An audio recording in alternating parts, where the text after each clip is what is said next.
তো নমস্কার। তো আমরা ইদানিং লক্ষ্য করছি যে যারা স্টুডেন্ট রয়েছে তাদের যে রেজিস্ট্রেশন সার্টিফিকেট যেটা সামার্থ পোর্টালে রয়েছে, তো স্টুডেন্ট সেটাকে কিভাবে ডাউনলোড করবে সেটা বুঝতে পারছে না। তো এটা নিয়ে আজকের ভিডিওটা।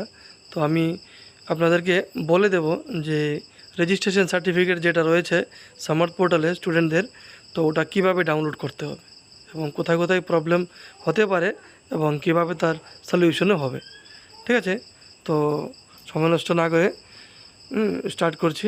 তো প্রথমেই দেখতে পাচ্ছ যে আমাদের যে স্ক্রিনটা রয়েছে এখানে, আমাদের সামনে যে স্ক্রিনটা রয়েছে সেটা ইউজার আইডি এবং পাসওয়ার্ড দিয়ে লগ ইন করার পরেই এই স্ক্রিনটাতে আসতে হয়। তো ওটাতে আসার পর প্রথমে যেতে হবে আমাদেরকে যেটাতে, সেটা হলো সার্টিফিকেট অপশন। বাদিকে দেখো ড্যাশবোর্ড, প্রোফাইল, তো ওইগুলোর মধ্যে সার্টিফিকেট আছে। যে ওটাতে গিয়ে ক্লিক করতে হবে, সার্টিফিকেট এটাতে গিয়ে ক্লিক করতে হবে।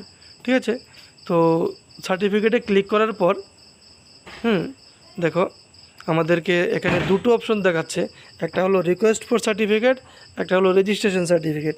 তো সেক্ষেত্রে আমাকে রেজিস্ট্রেশন সার্টিফিকেট যেটা রয়েছে ওটাতে ক্লিক করতে হবে। এই যে রেজিস্ট্রেশন সার্টিফিকেট রয়েছে এটাতে ক্লিক করলাম। ঠিক আছে, তো ক্লিক করার পর দেখো এখানে এসছে রিকোয়েস্ট ফর সার্টিফিকেট।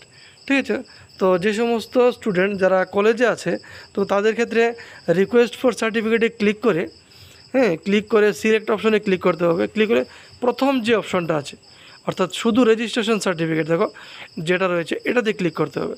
ক্লিক করার পর রিকোয়েস্ট ফর ট্যাবলেট করতে হবে। ঠিক আছে, তো ওটা করার পর স্টুডেন্টের কাজ শেষ। ঠিক আছে, তো অ্যাডমিন পোর্টালে সেটা রিকোয়েস্ট চলে গেছে সার্টিফিকেটের জন্য। তো তারপর কিছুক্ষণ পরে বা ধরো 10 মিনিট, 15 মিনিট বা 1-2 ঘন্টা পর দেখতে পাবে যে নিচে তোমাদের যে স্ট্যাটাস ডকুমেন্ট ডেসক্রিপশনের নিচে দেখো যেখানে স্ট্যাটাস আছে রিলিজ আসবে এবং ডাউনলোড সার্টিফিকেট বলে একটা অপশন দেখাচ্ছে।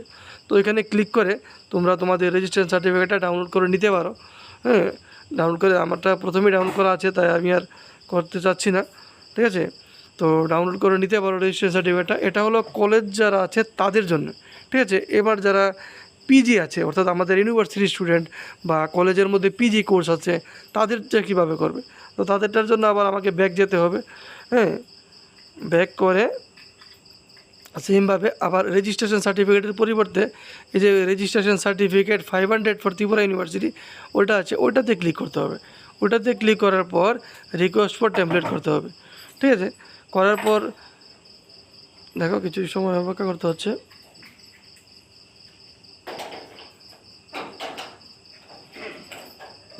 চলে এসছে আবার। তো ওটার পর দেখো এখানে লেখা আছে রেজিস্ট্রেশন সার্টিফিকেট স্ট্যাটাস সাবমিটেড। তো ওটার পর কিছুক্ষণ পরে তোমরা লক্ষ্য করতে পারবে যে এর অ্যাকশন যেটা রয়েছে, অ্যাকশন এই যে অ্যাকশনটা রয়েছে ওইটার ঠিক নিচে এটার ঠিক নিচে এখানে একটা পে অপশন চলে আসবে। ঠিক আছে, তো ওই পে অপশনটা আসার পর এখান থেকে পেমেন্ট করে দেবে। তারপর দেখবে যে রেজিস্ট্রেশন সার্টিফিকেটটা সেটা অটো জেনারেট হয়ে যাবে। ঠিক আছে, তো তাও যদি কোনো প্রবলেম হয় তাহলে তোমরা কলেজের সাথে যোগাযোগ করতে পারো, আর যারা ইউনিভার্সিটি রয়েছে তারা একাডেমিক সেকশনে এসে যোগাযোগ করতে পারো। ধন্যবাদ।